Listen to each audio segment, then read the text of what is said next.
Fils et du Saint-Esprit. Amen. Frères et sœurs, nous sommes actuellement 5e dimanche après la Pentecôte.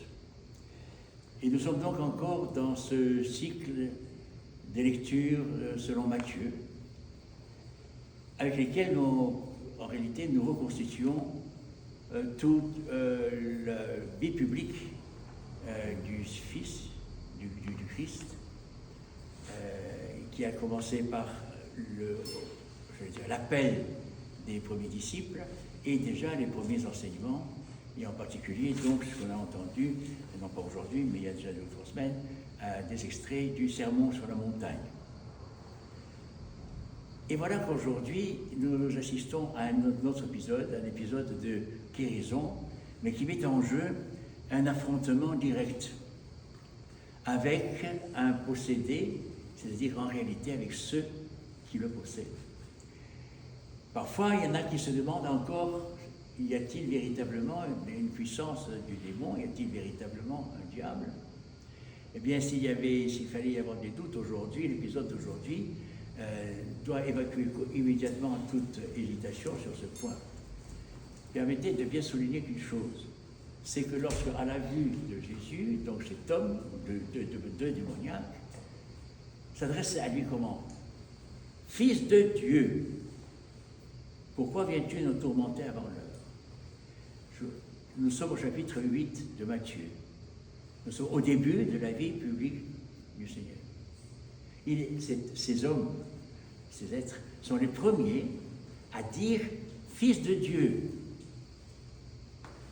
Ce n'est pas les hommes qui reconnaissent, c'est le démon lui-même.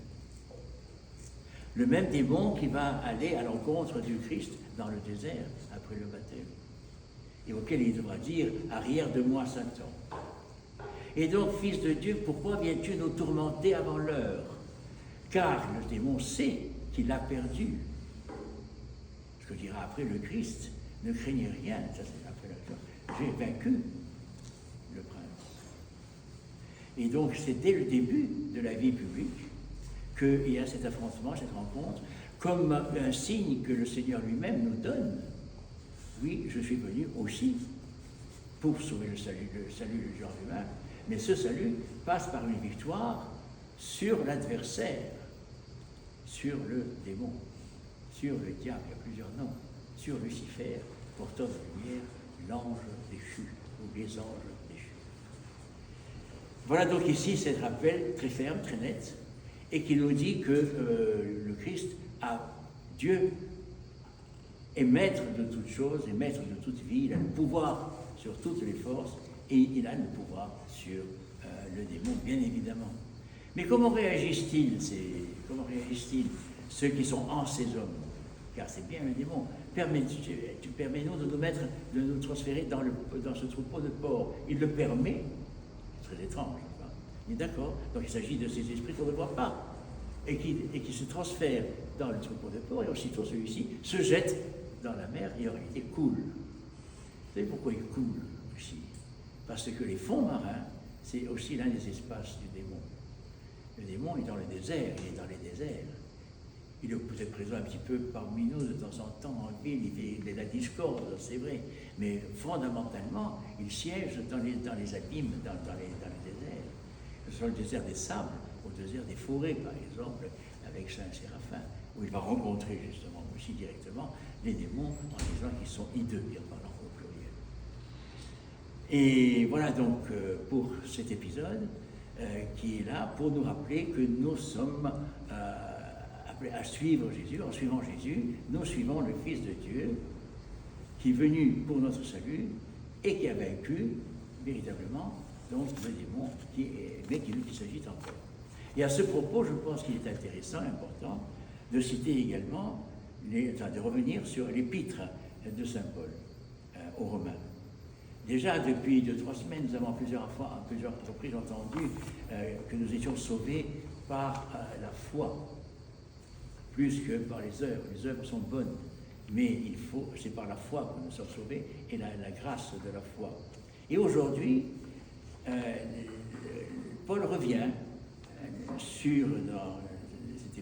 dans cet épître aux Romains, il revient sur cette idée que la justice, la première justice, c'est en quelque sorte le respect de la loi de Moïse.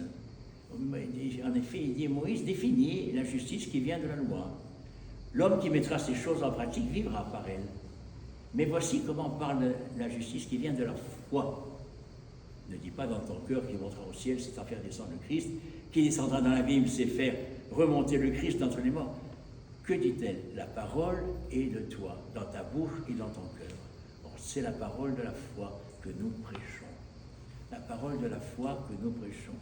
Écoutez bien, si tu confesses de ta bouche le Seigneur Jésus, et si tu crois dans ton cœur que Dieu l'a ressuscité des morts, tu seras sauvé. Si tu confesses de ta bouche, c'est la définition entre croire et confesser. Confesser, c'est le proclamer aussi. Si tu confesses de ta bouche, donc que tu l'annonces, le Seigneur Jésus. Et si tu crois dans ton cœur qu'il est ressuscité, qu'il est le Fils de Dieu, et tu seras sauvé. Car c'est en croyant du cœur qu'on parvient à la justice du cœur, et c'est en confessant de la bouche qu'on parvient au salut. Voici donc notre vocation, notre mission. Le Seigneur vient nous libérer des chaînes du démon, comme il nous montre dans l'exemple d'aujourd'hui. Il a libéré ces deux hommes des chaînes du démon, et nous sommes tous libérés des chaînes du démon. C'est d'ailleurs l'un des sens, l'un des objectifs du baptême et des exorcismes. Et ensuite, nous sommes purifiés et sanctifiés dans l'eau du Jourdain. Et donc, nous qui avons été libérés du chaîne du démon, nous devons le proclamer. Et nous devons le proclamer au monde, c'est notre vocation, et d'annoncer que Jésus est le Fils de Dieu, qu'il est ressuscité. Et si nous confessons cela, et si nous croyons cela, et c'est notre cœur qui le croit, ce n'est pas la raison qui le croit. La raison ne peut pas croire. La raison peut exprimer les choses que l'on croit. Elle peut formuler les choses que l'on croit. Mais ce n'est pas la raison qui croit. Ce n'est pas sa vocation. La raison veut absolument tout comprendre. Or, encore une fois, j'ai eu l'occasion de le dire ici, je crois, Dieu reste l'incompréhensible, l'inaccessible. Nous allons le entendre tout à l'heure dans la canon eucharistique. Mais par contre, on y adhère. Et ce qui l'est, la partie de notre corps qui adhère en lui, c'est notre cœur. Dieu nous parle à notre cœur, il parle par le Saint-Souffle, et c'est dans notre cœur également et notre corps que vient le Fils de Dieu.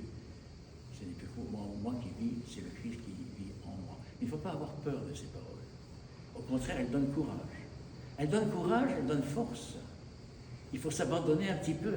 Et si on s'abandonne un peu, alors on saura aussi comment vivre dans les choses de la vie difficiles. On cherche souvent des solutions, comment faire pour se positionner, pour se déterminer.